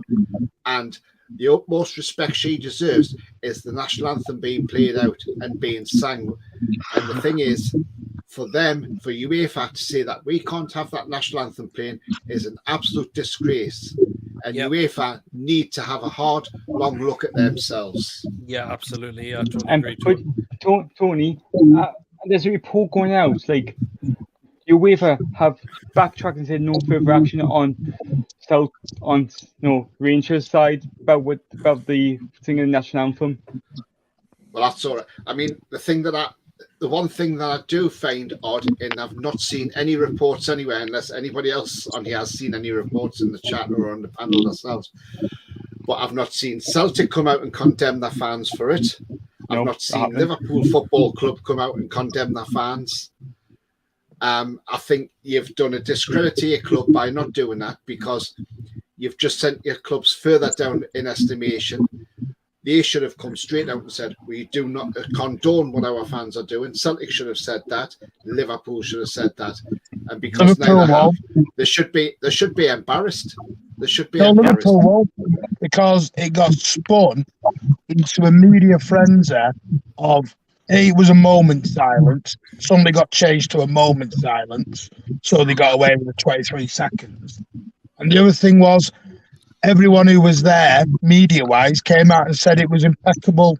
So anyone who was in there could hear what was going on. But again, this was part of the reason that it never got mentioned. Part of the reason why a lot of the games were cancelled last week, some of it was because they didn't trust certain fan bases to respect what needed to be respected. So what they wanted to do was just totally cancel it all, which is a shame on some football clubs, really, because sadly there are some sets of fans who won't change their ways. Listen, I've got mates of mine who are Liverpool fans, and I understand their feelings on certain things. But that's a personal issue that shouldn't be put out. Shouldn't be put out to the outside world. That should just be. Because they all say it's because of Maggie Thatcher and everything else, but Everton fans aren't like that. No. So it's all down to Hillsborough for Liverpool. It's all down to the Hillsborough situation. And that's why Liverpool are like they are, sadly. But Liverpool will never do that because they don't think they did out wrong. The thing is as well, I mean, obviously Liverpool doing that and Celtic doing that. But the thing is, though, these fans have got short memories because I'll tell you now, these fans will be enjoying their bank holiday off on Monday morning. So, it might be all right to go out there and be disrespectful, but they'll not be being disrespectful on the bank holiday because they'll be enjoying that day off. Well, yeah, that's it. Mark says, are you attending the women's game on Sunday? I'm not too sure yet, Mark. I am. Rangers are seeing it again tomorrow against Dundee. Fair play to them. Absolutely fair play to them. Yeah. Absolutely. Right, I think we'll touch on England next because Southgate has made his selection for the next upcoming games. And when I see the selection, at times I just want to bang my head off a wall. Why is Harry Maguire on the fucking squad? Exactly. Right, this is what he's gone with. He's gone with Dean Henderson, Nick Pope, and now Ramsdale as the keepers. I agree with. Fair play to them. Dean Henderson, he's getting games now with Forest. Pope, of course, because he's our number one. Yeah. And Ramsdale is number one at Arsenal. Yeah. And the Premier League number one, Pope is. Yeah. Okay, now you look at the defenders. Trent Alexander-Arnold. Even though I don't rate his defending, I've got to admit, but he's good going forward. Ben Chilwell, I agree. Connor Cody, yes, I agree with that as well. But the next one, Eric Dyer. I'm sorry, but he's useless. Yeah. He's just shit. I don't rate Eric. He missed out on the last Euros. Sorry, but he's useless. Then you got Maguire as well. He's in there. You know, he's not. Reece James, yeah, I agree with Maguire. Again, not good enough. Luke Shaw as well. People will say he does well for his country, but I don't know. He plays better for his country, though. To be honest, Maguire than he does for Man United. Right, yeah, fair play. But Luke Shaw, he's barely played for Man United this season. Right, I'll tell you about Luke Shaw, shall I? Go on, I don't know why he's in that. Why he's in that squad? Because I'll tell you who should be in that squad. It should either be Matt Target or Kyle Walker-Peters of Southampton, because they've played more football than Luke Shaw's played this season. Exactly. And if you look at that team, you look at the midfield compared to defence. There's hardly any midfielders in that team. It's more defenders. Yeah. And Kyle Walker, I'm sorry, but when ESM ripped him to bits, he showed how bad he is against a decent winger. And again, I think he'll get ripped to bits in the World Cup as well. If he goes to World Cup, Kyle don't agree with that. Don't agree with that at all. I knew you would say that, Martin. No, but the thing is, everyone forgets Kyle Walker didn't play his natural position against your lot. He was made to go inverted. That isn't what Kyle Walker does. Kyle Walker, if he'd have just been played as a natural right back, would have been fine. Pep, for some reason, inverted him and made him go into the middle, and it was just, that's what he decided to do this year with him, which is madness. But Kyle Walker, playing as a right back, no issues whatsoever. Yeah, it's not a bad point there, Martin. He's been one of our best players for 3 years before this year. Yeah, absolutely.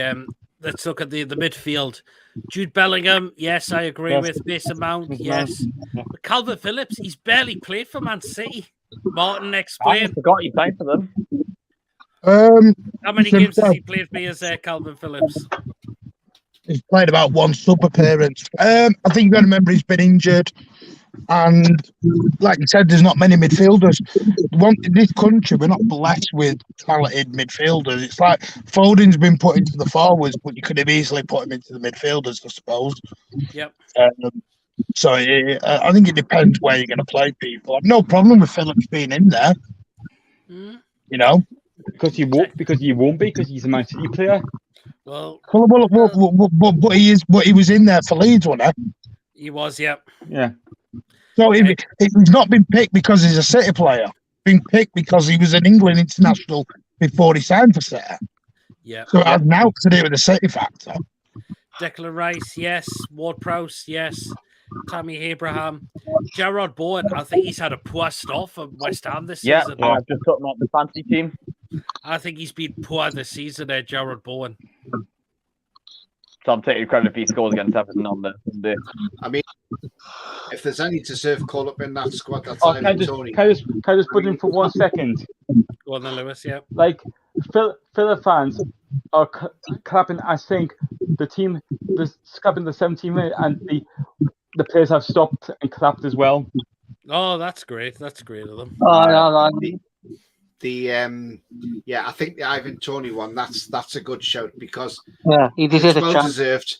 He's played 6 games, 5 goals, 2 assists. What more do you want? And do you know what?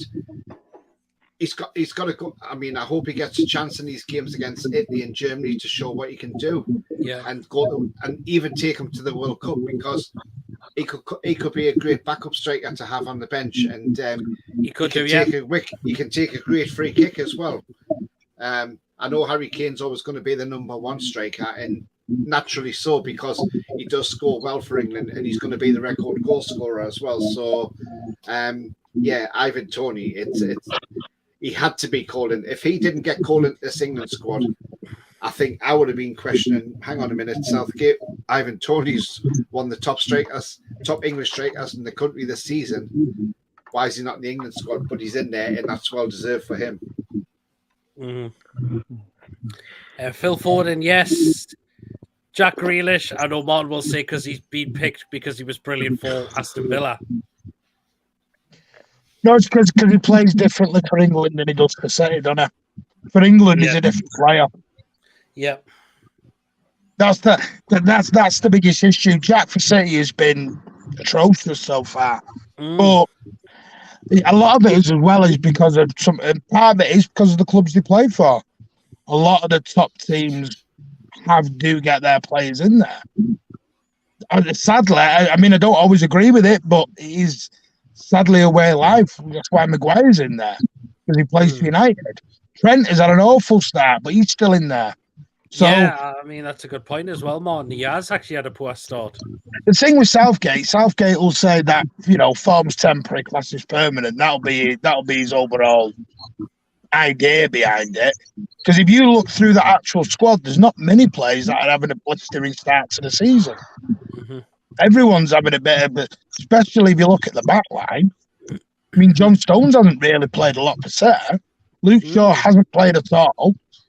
Yeah. So I suppose when it comes to Southgate is he's doing what every manager does. He goes back to tried and trusted.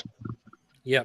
But I would just love to see some, especially with these two games coming up, this is your final chance to look at players before the World Cup. Yeah. And you might unearth a gem. But then it takes courage to do what Southgate's got to do, and not many managers have that courage to do it in giving people a go. Well, that's it. Yeah, I can understand. I mean, you look at 5 years ago what Southgate said. He made a bold statement. I pick players on their performance. Well, I'm sorry, Gareth. Where are they? Where are some of them players picked on their performance? Luke Shaw, Harry Maguire. He's Jack Grealish even. He's going against the grain of what he said 5 years ago. It's the guy's a muppet. And I think if we don't have a great World Cup, Southgate will be gone. But the only worry I've got is if Southgate goes, I think the FA is going to come singing for Eddie Howe, because he ain't going to want to get Graham Potter because he's gone to Chelsea. So I think they may be knocking on the door. I guess we should see it. Let's hope Southgate wins the World Cup then. Aye. I mean, if we don't win the World Cup, I want the FA come to Newcastle and say, "Here's £2 million to get Southgate for you to have for Eddie to be the England manager." We go, no, we want more. Yep. Absolutely. But if we have a poor World Cup, then Southgate is gone. Game on. The problem is with Southgate, he has his favourites as well. Yeah. Oh, Forrest got one back of the scene. They have their favourites. That's the problem with Gareth Southgate. And again, if we have a shocking World Cup, he's got to go. And Fulham 3, Forest 2. Yeah, if Southgate goes, though, it's when you bring in Pete. They're all saying, who you bring in. Well, we'll see. Because they're never going to get who they want. They're never going to get a Klopp or a Pep or anyone taking the English job. No. They'll just never get that done. Well, that's it, yeah. I'm up to my comments. Those just a fraud, end of. Maguire just doesn't play well for England. He either plays in a back seven for England. So many defenders. Alec obviously says Alexander-Arnold's been underperforming. Yeah, you said, Martin, he hasn't been good this season. He's been awful this year. Awful. I don't rate his defender, but I rate his attacking style. I think he should switch his position to a right midfielder. Even attacking wise, he's been awful this year. Aye. He's got to be one of those players that, with a look back on thing, he peaked too soon. With Potter to Chelsea, who's the favourite for next England manager? Gotta hope it's not Eddie Howe. Eddie Howe, I think. But the question is, who's going to be the favourite for the Brighton job? Someone from Jackson, he's managed them. I think he was in talk. It could be. I know the Celtic manager's been linked as well. That's saying they've been they wanted Cooper apparently from Forest, but Forest turned them down. I don't think Steve Cooper. I don't think it's time for him. It's his time yet. No. Plus, he is Welsh, so that would make him less likely.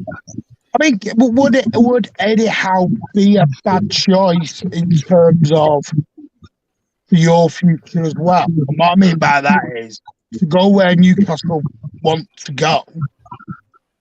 I mean, I've said this to you as well, Pete, before. I don't think Eddie Howe will be the long-term manager anyway to go where eventually you want to go. Eventually, they'll want a big name in there. 9 times out of 10, generally what happens anyway is, like I said, I kind of, in a way, Eddie, how I look at it is like your Mark Hughes situation for us. Get you to a European place, and then we'll go to the next. Sort of got to be done in stages, I suppose.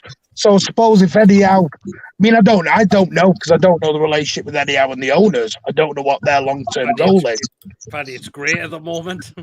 It is. No, but we see in the Manchester press, we hear a lot about the speaking to a lot of people at set to see how they've done things and how they've processed things and like the training ground and everything else. So if they're trying to follow the City model, Eddie Howe won't be there anyway as long term anyway. It'll be somebody else who'll come in to take you to the next sort of level. Yeah, it could be. I think just give him a chance to see how far he can take us. That's the way I see it. I like how he says Lampard at Brighton. Oh, he could do all right at. Actually, no, he's at Everton. I wouldn't have Lampard in charge of me under 10s. He's not a Premier League manager, is he? Anyhow, I would love to see Lampard as the Sunderland manager. That'd be so funny. So there you go. He's in charge of under 10s. Aye. Right then, I think we've got to talk about this man here because he's really under pressure at West Bromwich Albion. Oh, come here. Well, you know.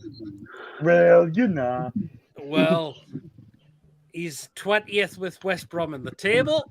Apparently, that's 1 win in 9 games for Steve Bruce, from what I've been hearing. Hang on, Pete.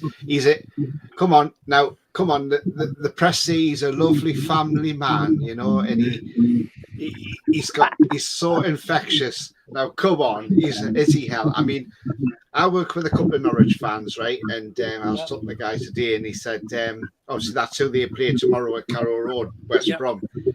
And he says, he can remember from last year. He thinks I've still got it, but there's a picture in the tunnel of Steve Bruce in the tunnel. Obviously playing for Norwich when they won the Milk Cup in that. But he says it's one of them photos he wishes they would take down because they just can't stand Steve Bruce. Said, yes, he was a great defender, but, he gets some stick when he goes back to Carrow Road. And they said, we'll help push the nail in his coffin tomorrow even further to get him out the door from West Brom. I mean, some West Brom fans are wanting him out now. Aye. And can you blame the guy him? needs to retire. He needs to retire and just forget about it. There you go, Martin. He does. Yes. And do you know what will happen, though, Pete? What? But the thing is, though, if he gets a sack from West Brom, there'll be nothing said from the national press. But because we got rid of him, we were the most horrible club in the country because we got rid of a nice man. Oh. Apparently, according to the press. Get used to that. Well, yeah, we've got to. Yeah, that does happen. But he's just a terrible manager overall. Mm-hmm. Sadly, your club is looked at in a different way now. And anything you do will be, you're evil, you're bad, you're this, you're that. Yeah. Yeah, because you've had scrutinized on everything. Because you've had it as well, Martin, haven't you? We still get it. We still get it. And we're 10 years into this. And we still get it. All our history's been erased. We've got no fans. 10 years ago, we had the best fan base going. Now we've got no fans in an empty stadium. It's just exactly. a joke. But you were saying, Martin, Steve Brucey needs to retire. Yeah. Well, like I said, City fans and Steve Bruce have got a very healthy relationship. Yeah, we have a special song. We have a special Steve song Bruce for has Steve got Bruce. something with Man United, so there you are. Ever since he did his little celebration in front of the main stand in the derby once. I mean, I know when we sacked him off and gave him the $8 million payoff, that should have just called it a day. I just what I don't get with managers. It's like Tuchel. Everyone's going, oh, he shouldn't have been sacked. I mean, I'm sorry. I'd go and do a job and get 12, 13, 14 million as a payoff. My God. It's not a bad job to do, is it? Go in, do crap, get paid off, and off you go again.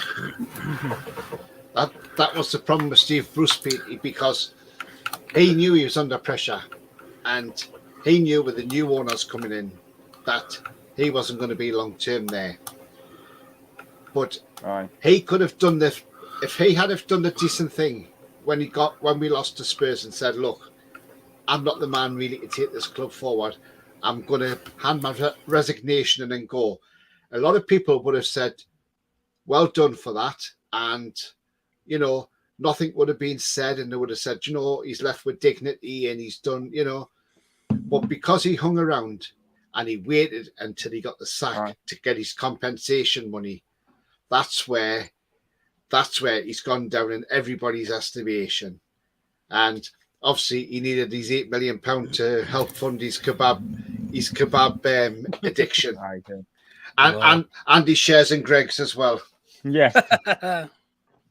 Yeah, there you are. You need some pasties and sausage rolls. Absolutely. Gerrard can take the Liverpool job when Klopp gets a sack. I think that could happen, actually. Nah, CVG's struggling at Aston Villa at the minute. I mean, he is at the moment, but maybe not yet. Maybe if he be the Liverpool manager, maybe he get out with the extra funding, maybe help him.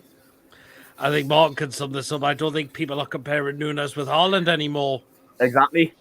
I've noticed I don't think they ever were outside the Liverpool, were they? I think there was only Liverpool doing that comparison. I mean, because how many is that in the total for Haaland now this season? I didn't say it again, Pete. How many goals is this season is that for Haaland? 13 or 14 so far. Wow. I think Darwin Nunes has only got one, any? He scored 27 goals in 20 appearances in the Champions League, something daft like that. So, yeah, not bad for a tapping merchant who's crap. Aye, with Nunes, we were linked with him in January, but I was thinking, do we really want to spend that much on, he wasn't really proven. I mean, the Portuguese league's not the same as the Premier League, because I think we were in that position. I was like, there's no guarantees he'd be Premier League quality. Now, he can be good for Liverpool, but he's not lived up to the hype. Yeah, absolutely. I know you said this, Martin, in the live comments about the Brighton and Palace game being called off because of lack of police with being a derby. Yeah. Well, that happened with Arsenal and PSV as well in the Europa League. Yeah, it's happened a lot. If you look, especially up here, we've had a lot of United fans going mad over the league situation. But they need to realise if they weren't idiots with each other, they wouldn't need the more police. I mean, I know Twitter's a very stupid thing to ever go on or get any information from, really, but everyone seems to think that only the Metropolitan Police in London are going to be the ones in London. I don't think they realise how big a job this is going to be over the weekend. They're going to need police from all over the country to come and get involved in this. And probably some. I know a mate of mine. I'm probably they get some I think they might get some police from Gibraltar over, because technically that's still a British. It's still technically They might get police from Gibraltar, even the Falkland Islands as well, because technically that's British as well. Yeah, there was Manchester Constabulary up at Scotland last week. I know that for a fact. So to these people who don't realise, I understand it's hard you're having to go a month without football, but there's things bigger than football in this world, and people need to realise that. What I can't understand is right. So okay, so we're saying Brighton and Palace that was called off because of the rail strikes anyway, but it's probably not going to go ahead. Well, it's not going ahead anyway. But there's a London derby on Sunday in West London, Brentford versus Arsenal. Yeah, it's not a category A game, no. It's not a category A game. Yeah, but I'm surprised that's still going ahead. I thought they might have cancelled that. To be fair, Man United leads off because look at how they're all. What they go off, if you look at your categories in games, category A games or your bigger games need more policing. Yeah. And they'll have Tottenham and whatever Brentford is it. They won't have them as a huge sort of, that'll be like a category C game. So they won't need as many police in there. So they'll get away with the smallest amount of police possible. That's the way they do it.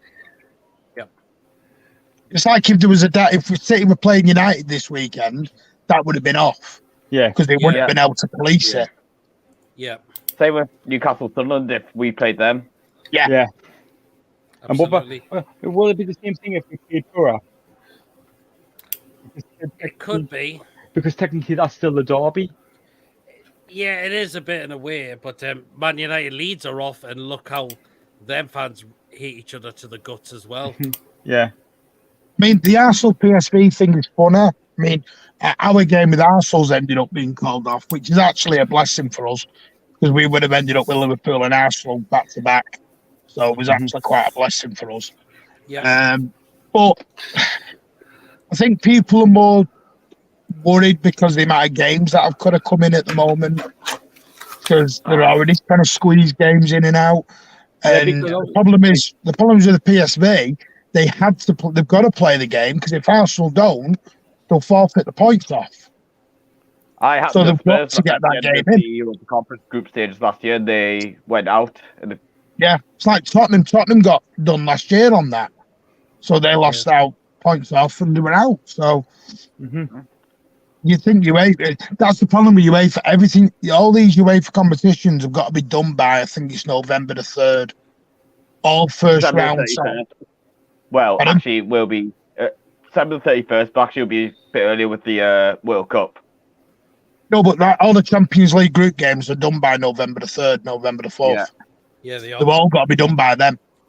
So you've no room to fit any more in at any point. Yeah. And in a way, obviously, plus the teams in Europe in the Premier League still have to fit in last weekend's games as well, and plus you got the FA Cup, you got the Carabao Cup as well. Where the hell are you going to fit them in? Yeah, that's it. And plus the teams in Europe still, as I was saying, where they're going to fit them in. Yeah, I like how he says Isak could get 10 to 15 goals this season for us, so I hope he does. Barbara's going 3-0 to Newcastle. Hope you're well, Barbara. As well. So she's feeling optimistic about our game tomorrow as well. I know you said, Martin, you're optimistic for your game away to Wolves. I know Wolves coming off the back, but I think you'll just have too much for them. Yeah, I think we'll change the team around. I said bring Alvarez in, bring Foden in, Bernardo will come back. Hopefully Sergio Gomez plays. And then, we can just get going, and then we've got a 2-week break ready for the derby. Yes. Are you confident for the derby against Man United? Always confident against that. Yeah. Lot. I do like Man U. Always confident against that lot. Don't worry. Even though apparently they are on the comeback now and they're going to win the league. Yeah, right. We will win the Premier League before Man U will. It's all right. Man City will beat them 5-0. I would love it. I'm not that confident. I'll just take 1-0. I'll be after. I'm not that confident. Haaland will fill his boots in that match. Man City score in the 89th minute. Yeah, I think City will win the derby when So that's after. Do you see that's after the international break, Martin? Yeah, 2nd of October, straight back, first game back in. That's what United are moaning at because they've had their game off. They've got literally a 3-4 week waiting to the derby, and they're like, "Well, we're going to be cold." Well, yeah, you're going to be cold anyway when you get into our place. Was it at Etihad as well? Regardless. Oh yeah. We're at home for the change first. We're normally at the Swamp first. We always play the Swamp, but we're actually at home this time. Oh, so I bet you'll be there for that one, Martin. Yeah. I'm going down tomorrow, so. Oh, you're going down to Wolves, are you? Yeah. Down at Wolves tomorrow. Nice one. I'm leaving at 7 o'clock. I know you've touched up on what Old Trafford's like out now, Martin, and it just looks like it's just a place falling to bits now. I was seeing the stuff on social media about it. Like Old Trafford's falling to bits, you said, Martin. Yeah, it is. They've got a leaky roof. It's quite fun, actually. But, I mean, listen, City fans say what they want all in jest, but United are not. If United click at some point and they get the right manager and they get whatever they need, they will be back. And listen, City fans are not stupid. They will be back. They're far too big not to be back. And they have got decent players. Yeah. It's just, I mean, I've said this on our show loads. I don't want to be going toe-to-toe with Liverpool. I don't want to be going toe-to-toe with Liverpool. I want to be going toe-to-toe with them over the road. Yep. That's what I want. I want us to be beating them in cup finals and beating them into league titles. 2012 to me means more than anything we've ever done because we beat them. It was them we showed up. So, yeah, I remember that part. You know, watching their faces cheering and then 30 seconds later they were crying. So it's like you want to win the league, but you'd love it against Sunderland. I know that'll never happen, but you'd rather do it against that lot. Sunderland will be back in the Premier League. No, but you'd rather do it against that lot than anyone else. You'd rather get them crying. It'd be Sun and then Man U. Yeah. This is a question for you, Martin, from Barbara. What does Martin think of Wilson's goal be disallowed and Haaland's was allowed? So Haaland's goal in the Champions League, but Wilson's goal disallowed against Brighton. I think because there was different refereeing in the Champions League and the Premier League does make a difference. Yeah. Yep. And also, I know people say this, but I think it's Haaland being 6'3" does mean something because the problem is every time he kicks his leg, he's going to have an eye leg. He's 6'3". Like that's the picture of our goal disallowed. Yeah, that's then Haaland's one. But I mean, the Haaland one was. I mean, I've not seen the Wilson one fully, but the Haaland one is. He didn't sort of stand still and just stick his leg out. He was sort of going towards the ball with his leg. And like I said, he's 6'3". His leg's going to be high no matter what you bloody do. Yeah. He's 6'3", plus he's growing. So that's the problem with it. I've not seen the Wilson one, but I think you've got to look at it. Is it from a standing start? Is it from a running start? Shape of the body? There's all sorts of things that will come into a referee's mind on it. Yeah, well, that's it, isn't it? Yeah. Because every goal Haaland will score, someone will say high leg. That's just you can't. Like Peter Crouch, what do you do? Can't make him shrink. This is the Wilson one. I'll put it on screen for you now so you can have a look. Go on then. All right, Martin's put that one up. There you are. Now, Wilson's nowhere near him. But the only problem with that was the reason that didn't get. He's got a standing foot down, hasn't it? Yeah, he's got. The reason that didn't go to VAR was because Graham Scott, the referee, blew the whistle as Wilson put his foot up. So VAR can't intervene. Now that I've seen that, I'll tell you the whole difference. Well, you look at Haaland, for a start off, he's jumping at it. Yep. And he's naturally moving forward to the ball. Callum Wilson there, one of his foot's on the ground. So that'll be straight away into the referee's mind of well, if he put his leg, you try and put your leg that high when one of your foot is stood on the floor, then yes, you can say high leg. Haaland was not both feet on the floor. He was going to the ball to attack it. Yep. From a ball in. So I think straight away, I'm only looking at the Wilson one there. It's part of it will be because one of his foot is on the floor. Mm-hmm. And it looks more side on. Haaland's going forward into the ball. Mm-hmm. Yeah, I can see. Yeah, I can see both. I can see both ways as well. That's really the point. It's FA referees against UEFA Champions League referees. Yep, absolutely. Well, the thing is, the thing is, FIFA have already said that there will be no VAR referees from England because they're not good enough. No, because they're refereeing the games. Exactly. They're in charge of the games. I don't know why we have a man in the middle. The thing is,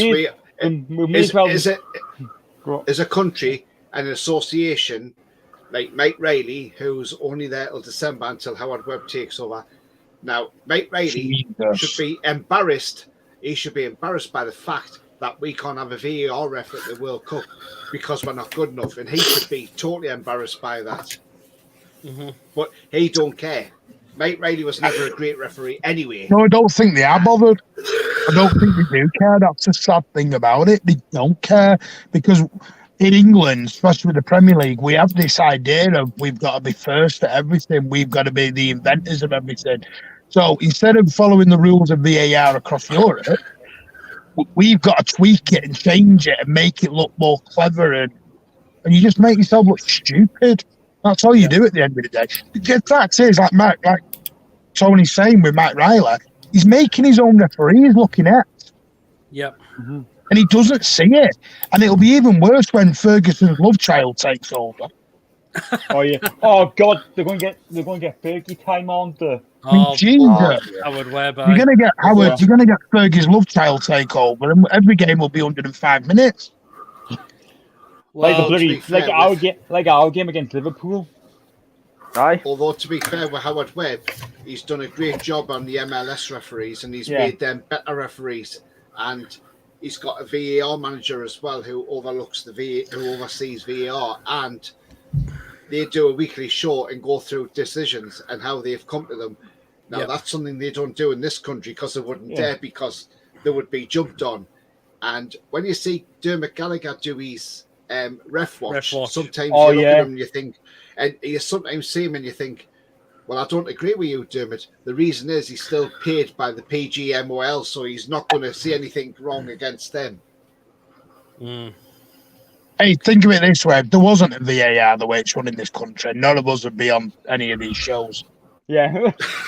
So they're actually doing us all a favour, to be totally honest there. Let's be honest. Yeah. Well, that's it. And VAR works perfect. It's just the people behind the screens are useless. Aye. It'll work well in the World Cup later this year. You watch. I can take something about. It's like I would love Michael Oliver to referee one of our games, but we can't because he's a Newcastle fan. He's from Ashington. I don't know about that. We've got Andy Taylor tomorrow, who's a season ticket holder at Altrincham, even though all his family are season ticket holders at United. Funny that one. His wife, his kids are all season ticket holders at United, but he happens to be at Altrincham. Funny that one. Well, it's like he was refereeing Man United Newcastle 4 years ago. Yeah, it was like and last season. We got denied a penalty. Yeah, it's like last season when we got beat off Liverpool 3-1 at Anfield. Mike Dean was referee as well, and he's from the Wirral. Merseyside, Wirral. Yeah. And his sons are season ticket holders at Anfield. Yeah. Allegedly. Yeah, I have to go now. Well, actually, Lewis. Lewis, we're going to end the show now because we've gone a couple of hours. Anyway, thanks, Villa 1-0 and Fulham 1-3-2. Oh, interesting. Right, what we'll do is we'll get everyone's scores prediction for the weekend. So, Mason, start off with you. Score prediction for us against Bournemouth. I think 4-1. 4-1. Isaac 2, and hopefully Bruno 2, and then Solanke or a player who I love from Bournemouth, Jamal Lowe, will score. Either one of them two. Oh, interesting. Well, thank you very much, Mason, for coming on. It was great to see you. No problem. Apologies for me internet being shit. Don't worry, man. Don't worry, man. I know I'm on to you, Mark, next, but what's your score prediction against Wolves again? Oh, mine 5-1. 5-1. I think Newcastle. I think you'll beat them 2-1. Because don't underestimate Bournemouth. We played Bournemouth, and even though we hammered them, they do play some that, and they've got they've got this manager bounce at the moment, and they also on the verge of being taken over as well today. So they have, yes, you're right. Into that. But the good thing is, Martin, you've gone for us to beat Bournemouth tomorrow, so I'm happy with that. Yeah. Please we're getting another American group coming in. Yeah, bloody hell! Oh dear. Well, thank you so much, Martin, for popping in tonight. And cheers, mate. Please do check out the Mancunian Way on YouTube. They want to get on the way to 1,000 subscribers. They do really, really good content. What you got coming up on the channel next, Martin? Post-match Wolves, and we do daily news in 10s, pre-matches. Last night we did a show on this North versus South fiasco, which was quite entertaining. What a load of rubbish it is. So, yeah. Loads and loads of stuff.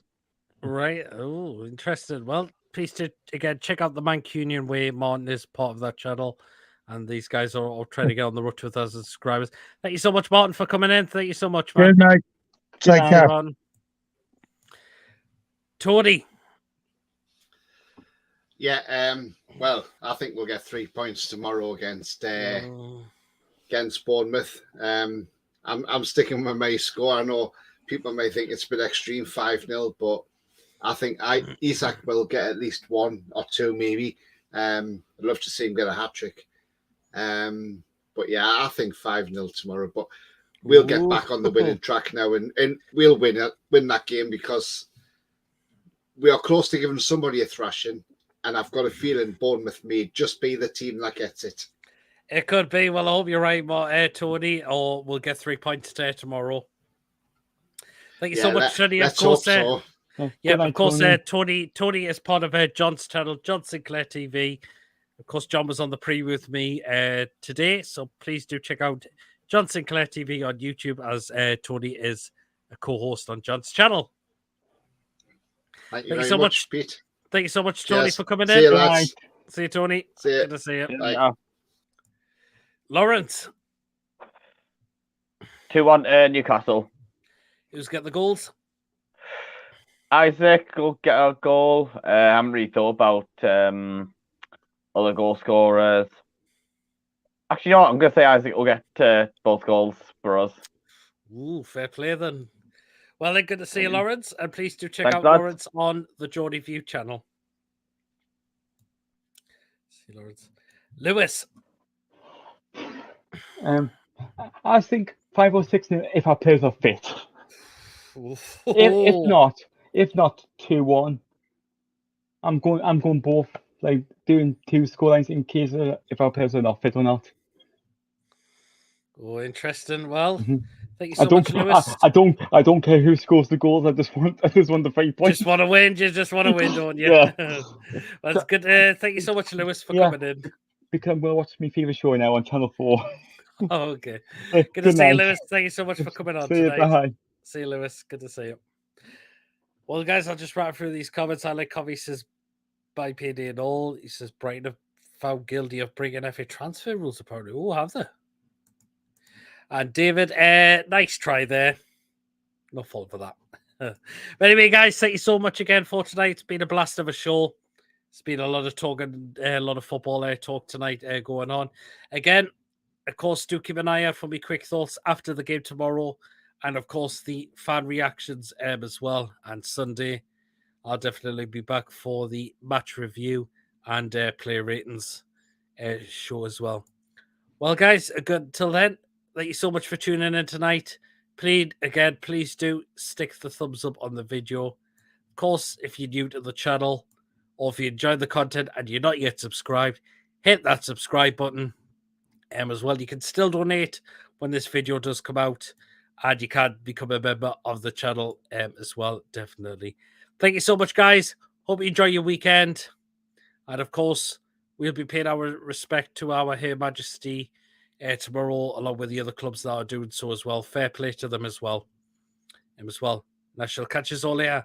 Good night, everyone. See you all later, and enjoy your weekend.